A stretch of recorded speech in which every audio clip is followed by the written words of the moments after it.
Hi, and welcome back to Wandering Wild. It's Misunderstood Monday, and today we're going to talk all about armadillos.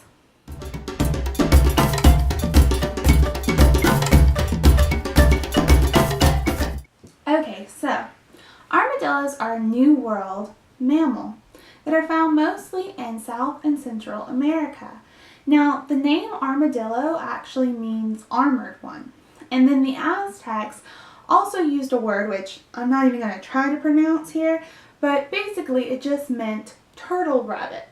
There are currently 21 species of armadillo, and they have many descriptive names, so a lot of times their names describe the number of bands in their armor, like the 3-banded armadillo or the 9-banded armadillo. But some more of the armadillos actually have more descriptive names, like the giant armadillo, or my personal favorite, the pink fairy armadillo. Isn't he cute? Right? Yeah, most people don't think they're cute, but I do.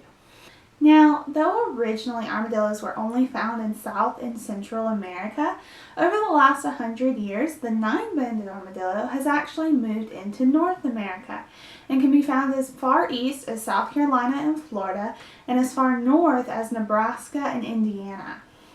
Now, they have a vast range in size, so we can go from the smallest armadillo species, the pink fairy armadillo, being about the size of a chipmunk, to the giant armadillo being about the size of a small pig, about 119 pounds. Now, armadillos are generally seen as a nuisance species, and this is for one main reason. They're prolific diggers. They have nice long claws that they use to dig and form little kind of ruts in the ground where they find their main food source, which is grubs and insects. They also most tend to dig burrows to sleep in.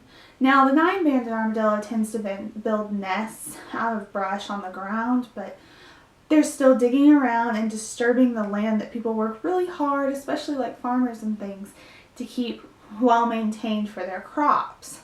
Now, the armor of an armadillo is formed by kind of scales of dermal bone, which are called scutes. Now, you're going to mainly see these scutes on their shoulders and on their rumps, and then they're going to have bands in between those two along their back that are more flexible to allow movement. Then they also have a shield kind of on their head and then on the upper parts of their extremities and their tail.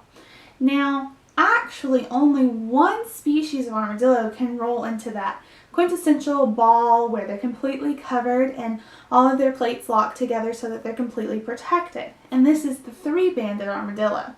Now, the main reason other armadillo species can't roll into a ball like this is because they actually have too much armor. So they have some other ways of dealing with predators. One way the 9-banded armadillo deals with being surprised is that it jumps straight up 3 or 4 feet into the air. Now, as you can imagine, if you're driving down the road and you startle an armadillo and he jumps 3 to 4 feet in the air, he can cause some real damage to your car, which is yet another reason people usually don't like armadillos. But let's talk about that big, giant armadillo in the room. The reason why people not only dislike armadillos, but sometimes avoid them like the plague or are scared of them. And that's one word: leprosy. Now, people have always heard that armadillos can carry and contract leprosy. And so this makes us shun away from them. We don't want to be near them. We don't want to touch them. Now, that's not necessarily a bad thing. However, it's important to realize that armadillos are not the only animal that can have leprosy. Some monkeys, rabbits, and mice can also contract leprosy. Now, what makes the armadillo so perfect is that it actually has a very low body temperature. And so this means that it's very easy for the bacteria to reside in or on an armadillo.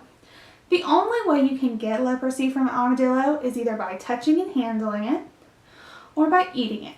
So just seeing it across your yard, you're not going to get leprosy. It's going to be okay. So you let him do his thing and then you just do your thing. Sounds good for everybody, right? But also, let's talk about the fact that armadillos didn't even have leprosy until the Europeans came over in the mid-15th century. So technically, we gave them leprosy, not the other way around.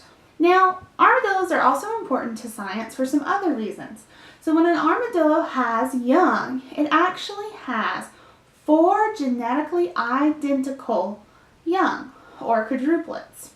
Now this is actually really rare, and this is the only mammal that consistently has this. Now, as you know, even humans sometimes have identical twins and so forth, but only armadillos have every single litter of genetically identical young.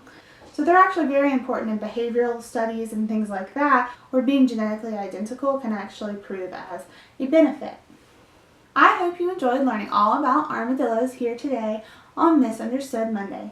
As always, my sources are found in the description box below, and if you liked what you saw, give it a thumbs up and subscribe so you don't miss any more videos. Stay tuned for another video on Wednesday. And as always, stay wild and never stop wondering.